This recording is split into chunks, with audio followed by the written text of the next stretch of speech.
자녀는 부모를 공경하고 부모는 자녀를 주님의 훈련과 훈계로 키우라고 오늘 본문 말씀은 가르치고 있습니다. 이 말씀을 적용할 때 건강한 가정이 세워지게 되고 건강한 가정들이 세워졌을 때 또 건강한 사회가 가능하기 때문에 오늘 말씀은 매우 중요한 말씀입니다. 특별히 너희 부모를 공경하라. 이 명령은 10계명에 나오는 5번째 계명입니다. 온 인류에 적용되는 절대적인 원칙입니다. 11조는 누구에게나 10계명은 누구에게나 적용되는 원칙이고요. 조건부가 아니라 절대적입니다. 가난하면 도둑질해도 괜찮다. 얼마나 배가 고팠으면 빵을 훔쳤겠냐. 이것이 아니에요. 절대적인 것입니다. 그리고 이 10계명이 우리의 삶에 잘 적용이 될 때 이 세상은 건강하고 선하고 평화로운 세상이 될 것입니다. 오늘 본문에서 주의해야 될 점은 하나님의 명령과 그 명령의 적용을 분리하고 분별하고 차이점을 아는 것입니다. 하나님이 주신 명령은 출애굽기 20장 12절 말씀이고요. 그 명령의 적용이 에베소서 6장 1절 말씀입니다. 그것도 조건이 붙는데 주 안에서라는 조건이 붙게 됩니다. 하나님 뜻 안에서 부모를 순종하라라는 의미입니다. 다시 말해서 부모에게 맹목적으로 순종해서는 안 된다. 부모에게의 순종이 하나님께 불순종이 돼서는 안 된다라는 것입니다. 주 안에서 순종하고 주 안에서만 순종하라. 이것이 부모를 공경하라는 명령의 적용입니다. 맹목적으로 순종하는 것은 유교 사상입니다. 평생 동안 순종하고 효자와 효녀로 사는 것은 유교의 가르침입니다. 그러나 성경의 가르침은 그렇지 않습니다. 성경적 가치관은 주 안에서 순종하는 것이고 부모를 공경하는 것입니다. 하나님은 불가능한 것을 명령하지 않으십니다. 예수님께서 우리에게 서로 사랑하라고 명령하셨지 서로 좋아하라고 명령하시지 않았습니다. Love one another, even if you don't like each other. 각자 사람마다 자기가 좋아하는 스타일이 다르고 선호하는 성격도 다른데 어떻게 모든 사람하고 잘 맞을 수가 있습니까? 어떻게 모든 사람을 좋아할 수가 있습니까? 불가능합니다. 그러나 나하고 좀 성격이 틀리더라도 내 스타일은 아니더라도 내가 그 사람에게 여전히 그리스도의 사랑을 보여줄 수가 있고 친절함과 배려심으로 섬길 수 있는 것입니다. 가능합니다. 10계명의 명령은 건강한 사회를 만들기 위해 모두가 따라야 하는 하나님의 원리 원칙입니다. 하나님을 믿든지 믿지 않든지 상관없습니다. 누구나 어디서나 따라야 되는 하나님의 절대적인 그런 명령인 것입니다. 그렇기 때문에 하나님은 너희 부모를 맹목적으로 사랑하라고 하시지 않았습니다. 왜냐하면 어떤 부모는 악하기 때문에 그렇습니다. 아버지가 잔인한 독재자 같은 사람인데 그런 사람을 사랑하라는 것은 그런 아버지와 똑같이 되라는 것과 같은 말인데 그럴 수는 없습니다. 또 인간적으로도 감정적으로 불가능한 일입니다. 너희 부모를 조건 없이 신뢰하라라고도 하시지 않으셨습니다. 왜냐하면 신뢰할 수 없는 부모도 있기 때문에 그렇습니다. 맹목적으로 존경하라고도 하시지 않았습니다. 부모가 술주정뱅이, 마약쟁이인데 그런 부모를 존경할 수는 없습니다.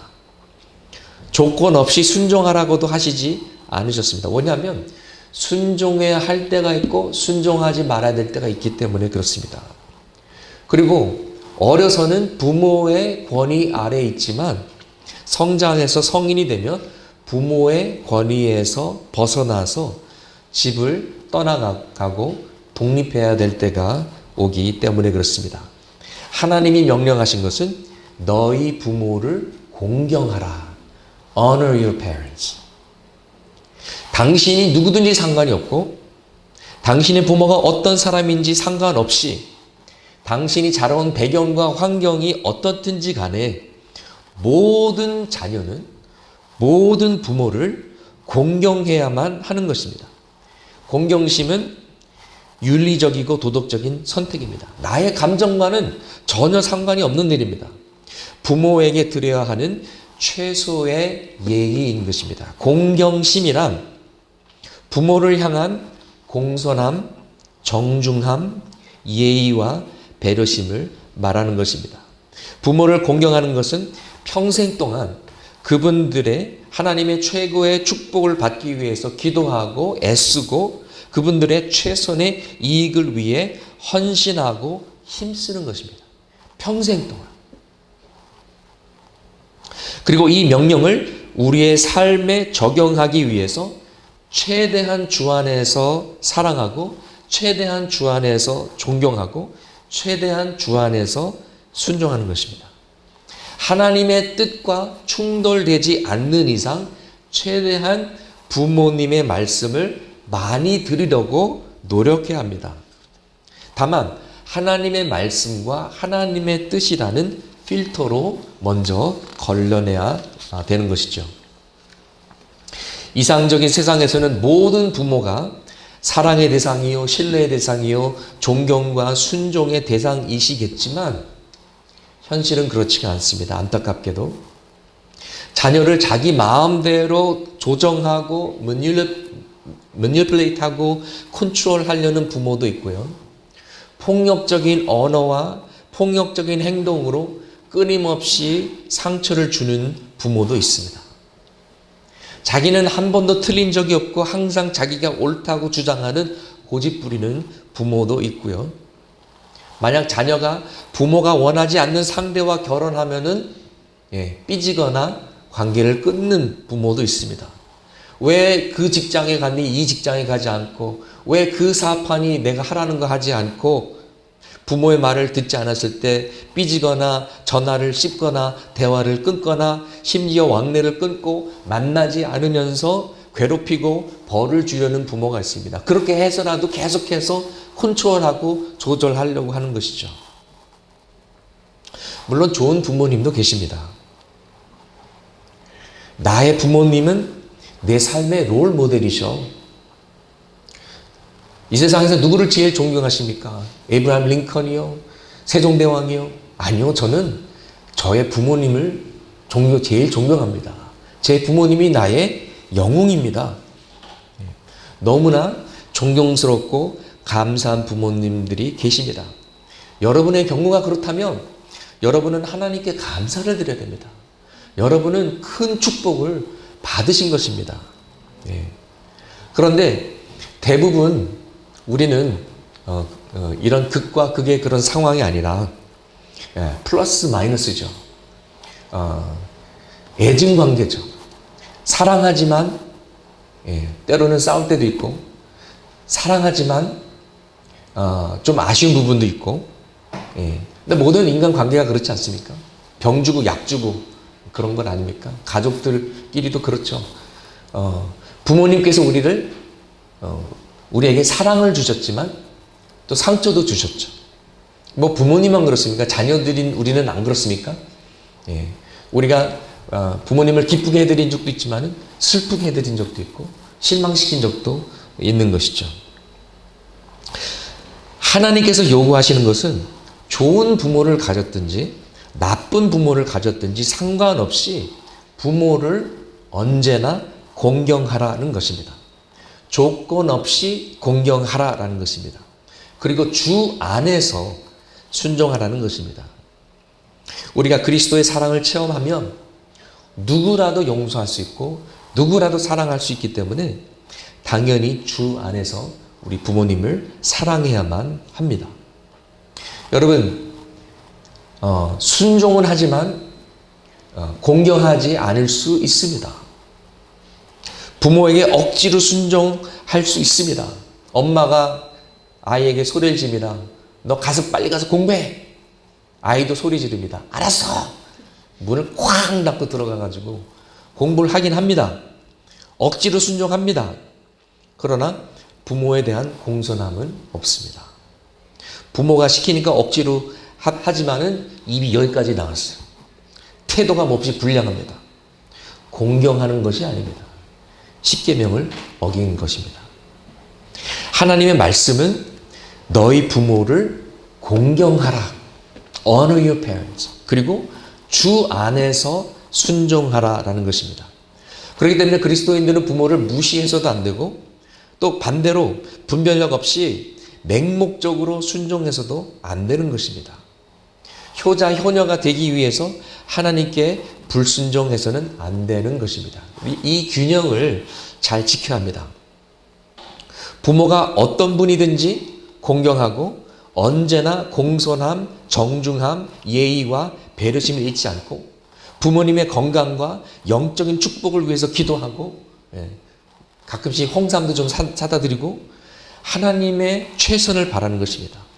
그리고 부모님을 순종하되 주 안에서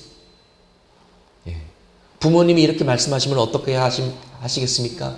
애야 교회 가지 말아라. 요새 코로나도 심한데 가지 말아라. 그러면 순종해야 됩니까? 순종하지 말아야 됩니까? 그럴 때는 하나님께 순종해야 됩니다. 왜냐하면 하나님의 권위가 부모의 권위 위에 있기 때문에 그렇습니다. 제가 미국에서 한인교회를 섬길 때 정말 신실한 그 새신자 가족이 있었습니다. 교회도 열심히 나오시고요. 봉사도 열심히 하시고요. 그런데 갑자기 몇 주 동안 교회를 못 나오시겠다는 거예요. 제가 깜짝 놀랐습니다. 아니 왜요? 한국에서 부모님이 한 2주 동안 방문하시는데 아주 독실한 불교 신자시래요. 교회를 다닌다는 말씀을 아직 안 들었는데 부모님이 아시면 완전 난리가 난다는 것입니다. 그래서 고민하다가 일단은 좀 피하자 그래가지고 2주 동안 교회 못 나온다고 그렇게 말씀하시더라고요. 이제 그분들이 이제 막 신앙을 시작했기 때문에 이제 강한 믿음이 없으셔서 그러셨겠죠. 그러나 그분들도 언젠가는 건너야 하는 강인 것입니다. 그분들의 믿음이 성숙해지고 강해지면서 결단을 내려야 되고 부모님께 정중하게 말씀을 드려야 되는 것이죠. 하나님께서 왜 모든 자녀들에게 부모를 공경하라고 하셨을까요? 부모를 향한 공경심이 모든 권위에 대한 공경심의 기초가 되기 때문이고요. 궁극적으로 하나님의 권위에 대한 공경심의 기초가 되기 때문입니다. 그렇기 때문에 부모와의 관계가 좋지 않으면 인생의 모든 인간 관계가 어려워질 수 있습니다. 과도하게 권위주의적인 그런 부모 아래서 자라면은요, 권위에 대해서, 권위 자체에 대해서 부정적일 수가 있습니다. 교회에서도 보면은요, 교회의 권위에 대해서 이상하리만큼 반항심을 가지는 사람들이 있습니다. 근데 많은 경우에 과거의 상처 때문에 그러는 경우가 많아요. 너무 부모가 강압적이었다. 그러면 권위에 대해서 좀 트라우마가 있기 때문에 부정적인 분들이 있습니다. 특별히 아버지로부터 큰 상처를 받은 자녀는 하나님 아버지라고 기도하면은 따뜻한 마음이 드는 것이 아니라 마음이 무거워지고 가슴이 차가워집니다. 아버지에 대한 트라우마 때문에 하나님이라고는 부르지만은 아버지라고 기도 못하는 사람들도 봤어요. 이렇게 부모가 잘못하면 아버지 하나님께 나아가는 길이 막히게 됩니다. 오늘 4절 말씀에 또 아버지 된 이 여러분의 자녀를 노엽게 하지 말고 주님의 훈련과 훈계로 기르십시오라고 말하고 있습니다. 자녀를 분노하게 하지 말라는 것입니다.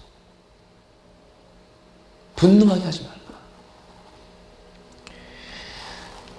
그리고 부모의 책임을 다해야 되는데 부모의 책임이 무엇입니까?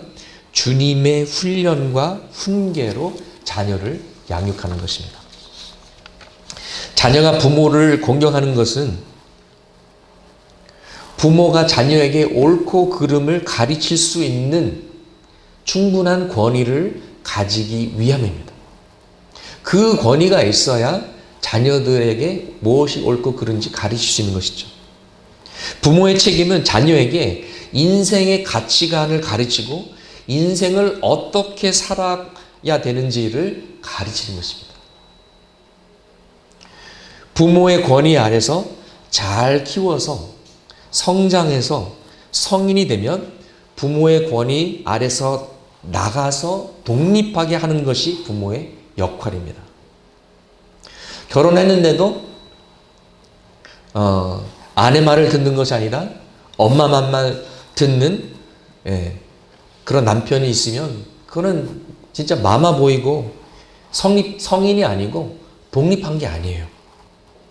부모의 권위 아래서 나와서 이제는 하나님의 권위 아래서 부모를 공경하는 것입니다. 부모의 관계가 순종의 관계에서 공경의 관계로 바뀌어야만 되는 것이죠. 그리고 자녀는 부모의 소유가 아닙니다. 내가 낳았으니까 내 맘대로 한다. 내가 생명을 줬으니까 죽일 수도 있다. 이런 거 아니에요. 부모는 하나님의 청지기로서 잠시 동안 자녀들을 맡은 것 뿐입니다. 여러분과 저의 자녀이기 전에 먼저 하나님의 자녀예요. 자녀들을 주신 분도 하나님이시요.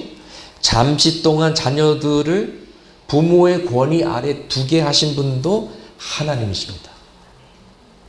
그렇기 때문에 부모의 책임은 그들을 주님의 훈련과 훈계로 잘 키워서 내보내는 것입니다. 둥지 밖으로 나가서 스스로 훨훨 날아다닐 수 있도록 잘 훈련시켜야 됩니다. 말씀과 기도로 키워야 됩니다. 이것이 부모의 사명입니다. 부모가 된다는 의미는 인생의 선생이 된다는 의미입니다. 여러분의 자녀를 노엽게 하지 말고 주님의 훈련과 훈계로 가르치십시오. 부모의 핵심적인 책임은 교사예요. 가르치는 거예요. 말로만 가르치는 것이 아니라 삶으로 가르치는 것입니다. 사실 삶으로 가르치는 것만 남습니다. 삶과 말이 다르면 말은 그저 잔소리만 되는 것이죠. 자녀가 믿음 가운데 홀로 서기 할 수 있도록 만드는 것이 최종 결과물이에요. 자녀가 스스로 하나님을 순종할 수 있도록 아브라함의 하나님, 이삭의 하나님, 야곱의 하나님, 할머니의 하나님, 아버지 어머니의 하나님으로 끝나는 것이 아니라 나의 주님, 나의 하나님으로 섬길 수 있도록 훈련시켜야 되는 거예요. 가르쳐야 되는 거예요. 스스로 하나님의 음성을 듣고 하나님의 뜻을 분별하고 순종하면서 홀로서기 할 수 있도록 키우는 것이 부모의 궁극적인 책임입니다. 자녀 신앙교육의 책임 1순위는 누구에겠습니까? 담임 목사에겠습니까? 주일학교 전도사님 책임입니까? 주일학교 교사들 책임입니까? 우리 신명기 6장 6절에서 7절 말씀 같이 읽어보시겠습니다. 내가 오늘 당신들에게 명하는 이 말씀을 마음에 새기고 자녀에게 부지런히 가르치며 집에 앉아 있을 때나 길을 갈 때나 누워 있을 때나 일어나 있을 때나 언제든지 가르치십시오. 누구의 책임이에요? 부모의 책임이에요. 물론 담임 목사도 기도하고 주일학교 전도사님하고 교사들이 힘쓰고 교회 온 성도가, 교회 전체가 달라붙어 가지고 그 아이를 축복하고 남의 아이지만은 내 아이처럼 키우고 축복해주고 기도해주고, 이것이 맞습니다. 그렇게 해야 됩니다. 그러나 책임 1순위는 부모라는 것이죠. 예. 아빠는 일가니까 엄마만 아니요. 예. 여기 뭐라고 나왔어요? 아버지요. 예. 사실 아버지들이 문제예요. 예. 아버지들만 잘하면 돼요. 예. 대부분의 어머님들은 이미 잘하고 계세요. 예. 아버지가 살아야 가정이 사는 줄 믿습니다. 할렐루야. 예. 아버지들은 아멘 안 하시는군요. 예. 여기서 훈련이란 말은 신앙 훈련을 말하는 것입니다. discipline. spiritual disciplines. 여러분, 나이가 어리지만, 아직 초등학생이지만 부모가 시키지 않아도 매일매일 성경을 읽고 기도하는 아이들이 있습니다. 신앙 훈련이 잘 된 거예요.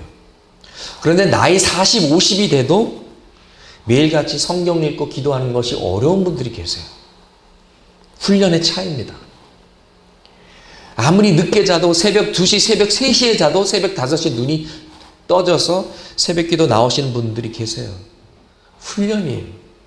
평생 그렇게 하셨기 때문에 몸이 기억하는 거예요. 예, 몸이 반응하는 거예요. 예. 여러분, 프로페셔널 야구 선수들이 왜 그렇게 막 빠따를 막 1000번씩 휘두르고 연습하는지 아세요? 예. 갑작스럽게 어떤 일이 벌어졌을 때 근육이 기억하고 몸이 기억하기 때문에 연습은 실전처럼, 예, 실전은 연습처럼 그러면서 프로가 되는 거예요. 예, 훈련입니다. 훈련의 차이입니다. 어떤 분은 예배당에 들어오자마자 앉아서 기도하시는 분이 계세요. 잘 훈련이 된 거죠. 어떤 분은 아예 그런 개념도 없고 예배당에 들어와서 오랜만이야, 잘 지냈어? 수다부터 떨어요. 훈련의 차이죠. 어떤 분은 이사하고 사업을 개업하면은 가장 먼저 목사님을 모시고 예배하는 가정이 있고요. 그렇지 않은 가정들도 많습니다. 어느 가족은 여행을 가서도 주일이 되면 교회를 찾아서 나섭니다. 상황이 여의치 않으면은 호텔 방에서라도 가족들이 둘러앉아서 성경을 읽고 같이 예배를 드리는 가족이 있는가 하면 오늘은 뭐 먹을까? 오늘은 어디를 여행을 갈까?부터 걱정하는, 고민하는 가족들도 있어요. 이 모든 것이 신앙 훈련의 차이입니다. 중요한 것은 이런 훈련의 차이가 자녀가 어떤 인생을 살 것인가를 결정한다는 거예요. 인생의 차이가 바로 거기에 있는 것입니다. 훈련에서 나와요. 부모의 신앙이 자녀 세대에 전수될 것인가? 그 차이예요. 아니면 부모의 신앙이 부모 세대에만 멈출 것이고 자녀들은 그냥 매너리즘, 그냥 부모가 가라고 가니까는 부모 눈치 보여서 교회 갔다가 대학교 가면 안 가요.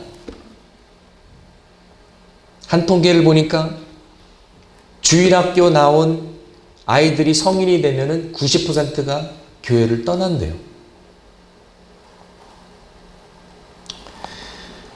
다음 세대의 책임 1순위는 부모입니다.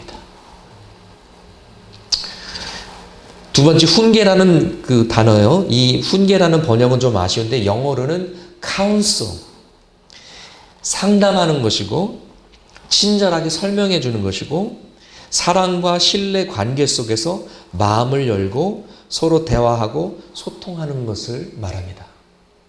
친구처럼 나누는 것이죠. 그런데 여러분, 아이가 힘든 말을 어렵게 했어요.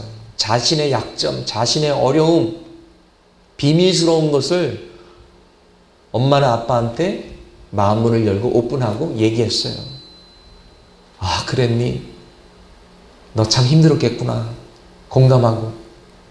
아, 이런 어려운 이야기를 아빠한테 해줘서 고마워. 엄마한테 해줘서 고마워. 이런 얘기는 다 스킵하고 다 건너뛰고 막 야단만 치고, 예. 그러면 아이의 마음속에 상처가 되죠. 내가 다시는 이런 얘기를 하나만 마음의 문을 닫게 됩니다. 무슨 일이 있으면요, 아이들 친구들은 다 알아요. 전도사님도 알아요. 심지어 담임 목사님도 알아요. 부모들만 몰라요.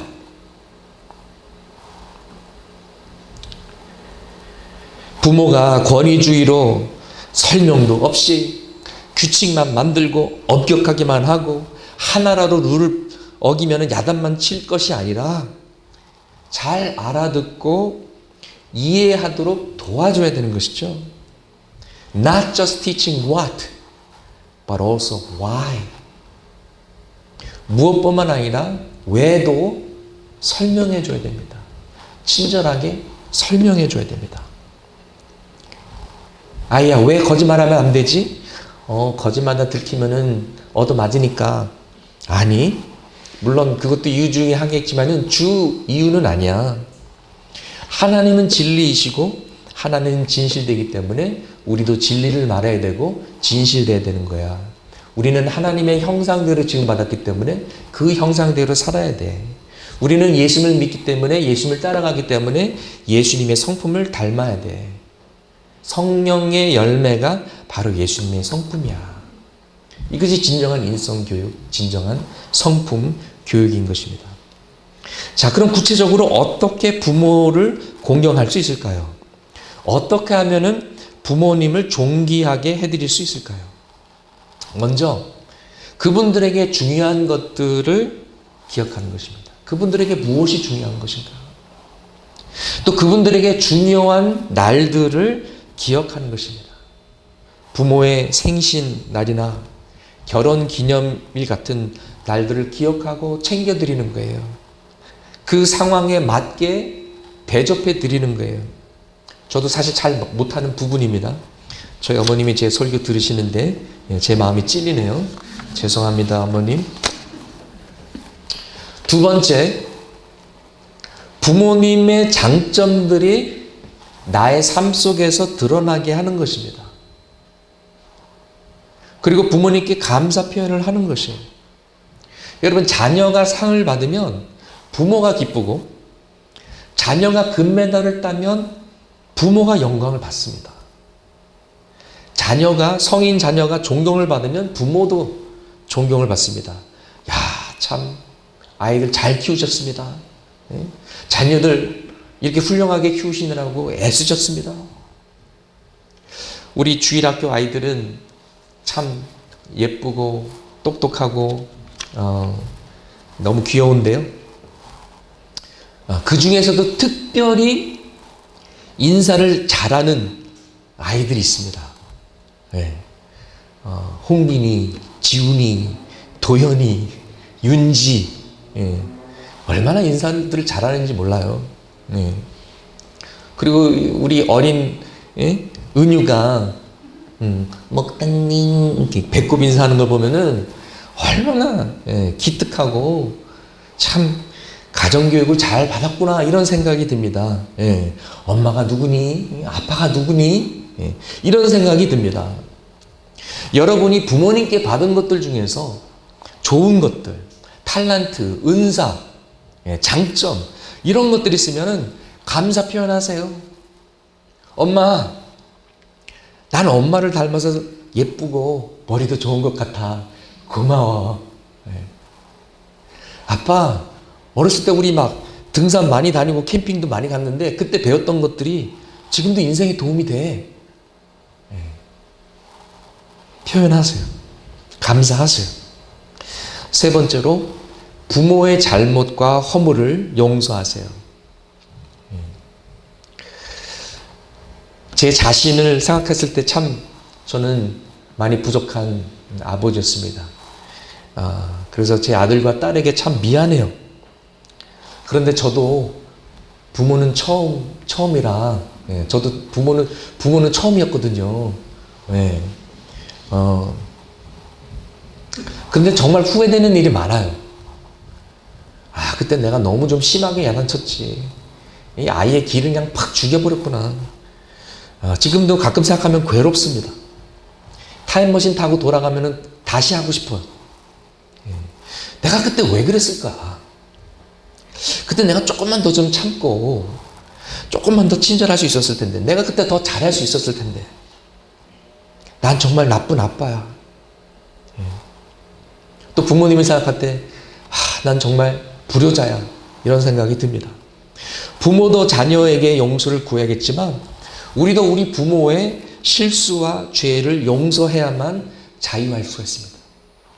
그리고 우리가 자유해야만 부모를 진심으로 공경할 수가 있습니다. 우리 에베소서 5장 31절에서 32절 함께 읽어보시겠습니다. 그러므로 사람이 부모를 떠나 자기 아내와 합하여 나는 그리스도와 교회를 두고 이 말을 합니다.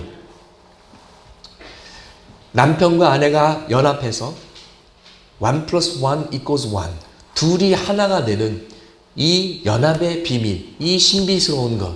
그런데 그 안에 또 하나의 비밀과 신비가 있는데, 그리스도와 교회가 연합해서 하나가 되는 것이라는 것입니다. 그렇기 때문에 남편과 아내의 이 결혼 관계에서 우리가 그리스도와 교회가 연합하는 그 모습을 보듯이 부모와 자녀의 관계 속에서 하나님 아버지와 하나님의 자녀된 우리의 모습을 또한 볼 수 있다는 것입니다. 그만큼 중요한 거예요. 사람이 태어나서 가장 먼저 만나는 사람이 부모예요. 부모를 통해서 하나님을 배우기도 하고 잘못된 것을 배우기도 합니다. 부모를 통해서 사랑이 뭔지를 알게 되고 사회생활을 처음 하게 되는 것이죠. 부모와 자녀의 관계는 하나님과 하나님의 자녀의 관계의 기초가 되기 때문에 중요합니다. 그런데도 안타깝게도 죄인인 인간의 가족은 상처투성입니다. 온전한 사랑을 체험하지 못했습니다. 사랑 결핍이 있습니다. 부모가 한 번도 잘했다고 칭찬한 적이 없어요. 그래서 완벽주의자가 됐어요. 부모한테 인정을 받지 못해서 내가 세상에서 성공해서 인정을 받으려고 평생 나도 모르게 달려가고 있는 거예요. 부모나 자녀나 다 잘하려고 애썼는데 실패하기도 했고, 욕심과 이기심, 고집불통, 소통불통, 이런 것 때문에 엄청난 아픔이 있었고 지금도 있습니다. 이 모든 것을 극복하는 힘은 우리가 진정한 아버지 되신 하나님을 만나서 아버지의 사랑을 체험하는 데 있습니다. 그리스도의 십자가의 사랑을 체험했을 때 우리 속에 깊이 있는 상처가 치유되고 관계들이 회복될 수 있습니다. 누가복음 15장에 등장하는 탕자의 비유에 나오는 그 아버지의 품에 안겨야만 되는 것입니다. 하나님은 거룩하신 분이십니다. 거룩을 우리에게 적용하면, 거룩하게 살아라 우리에게 적용할 때는 죄를 짓지 말고 하나님만 의지하고 도덕적으로 깨끗하고 순결한 삶을 살아라, 이런 뜻이지만 하나님이 거룩하시다라는 뜻은 조금 다릅니다. 물론 하나님이 죄가 없으시고 공의로우신 분 맞아요. 그러나 하나님이 거룩하시다라는 뜻은 하나님은 비교할 분이 없다. 하나님은 완전히 차원이 다르신 분이시다. 완전히 다른 분이고 하나님 같은 분은 없다라는 것입니다. Wholly other, out of our league, out of this world. 이런 뜻이에요. 그렇기 때문에 우리 육신의 아버지는 온전하지도 않았고 완벽하지도 못하셨지만 하나님 아버지는 거룩하신 아버지입니다. 그 뜻은 다시 말해서 우리 육신의 아버지와는 완전히 다르신 아버지라는 거예요. 차원이 다르신 아버지고 하나님 아버지는 온전하시고 완벽하시고 나의 육신의 아버지가 주지 못했던 그 완벽한 사랑, 조건 없는 사랑을 주실 수 있는 분이라는 것입니다. 그렇기 때문에 나의 육신의 아버지가 남긴 그 공허함과 그 빈 공간을 채우실 수 있는 분은 하나님 아버지밖에 없는 거예요. 그래서 하나님 아버지의 사랑을 체험해야만 내가 내 육신의 아버지를 용서할 수 있고 사랑할 수 있고 공경할 수 있고 주 안에서 순종할 수 있는 것입니다. 어떤 분은 나는 결혼하면 행복할 거야. 그래서 멋진 신랑과 결혼했습니다. 그런데 결혼했더니 더 외롭습니다. 더 상처받습니다.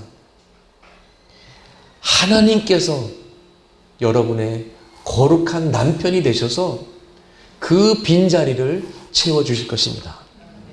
아내에게 받지 못한 인정과 사랑을 하나님께서 거룩한 배우자가 되어주셔서 채워주실 것입니다. 하나님께서 여러분의 거룩한 친구가 되어주셔서 그 빈자리를 채워주실 것입니다. 우리가 좋은 부모가 될 수 있는 방법, 우리가 좋은 자녀가 될 수 있는 비결은 바로 주 안에서 라는 표현에 답이 담겨져 있습니다. 요한복음 15장 4절에서 5절 말씀 같이 읽으시겠습니다. 내 안에 머물러 있어라. 그리하면 나도 너희 안에 머물러 있겠다. 가지가 포도나무에 붙어 있지 아니하면 스스로 열매를 맺을 수 없는 것과 같이 너희도 내 안에 머물러 있지 아니하면 열매를 맺을 수 없다. 나는 포도나무요 너희는 가지이다. 사람이 내 안에 머물러 있고 내가 그 안에 머물러 있으면 그는 많은 열매를 맺는다.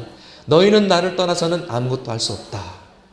너희는 나를 떠나서는 아무것도 할 수 없다. 어떻게 좋은 부모가 돼요? 우리도 인간인데 저도 새벽기도 와가지고 성령 충만으로 채워주시옵소서. 오늘은 아이들에게 소리지지 않게 하여 주옵소서. 사랑과 인내심으로 가득 차게 하여 주시옵소서. 옛날에 이제 막 새벽기도에 가서 막 은혜 충만, 성령 충만 받아가지고 집에 갔더니 우리 딸이 뭐 종이를 찍고 있어요. 아유 귀여운 딸, 뭘 찍고 있니? 보니까 제 설교를 찍고 있어요. 와, 성령 충만 다 날라갔어. 그게 인간이에요. 그게 죄인이에요. 주 안에는 용서가 있습니다. 나쁜 부모요, 용서할 수 있습니다. 내가 나쁜 자녀라고요, 용서받을 수 있습니다. 주 안에는 사랑의 능력이 있습니다. 우리가 좋은 부모가 될 수 있고 좋은 자녀가 될 수 있습니다. 주 안에는 치유와 회복이 있습니다.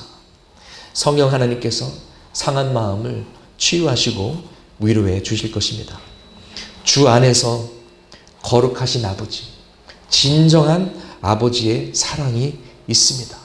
우리를 조건 없이 사랑해 주시고 조건 없이 받아주시고 우리 편이 되어주시고 너는 내 아들이요 너는 내 딸이요 아무도 모르는 너의 가슴 아리를 내가 알고 너의 눈물을 내가 보았고 내가 너를 사랑하노라. 너는 내 것이다. 지명하에 불러나니 너는 내 것이고 평생 동안 내가 너를 책임져 줄 것이다. 내가 너를 떠나지도 않을 것이요 버리지도 않을 것이요 항상 함께 할 것이다 라고 말씀해 주십니다. 우리 함께 기도하시겠습니다.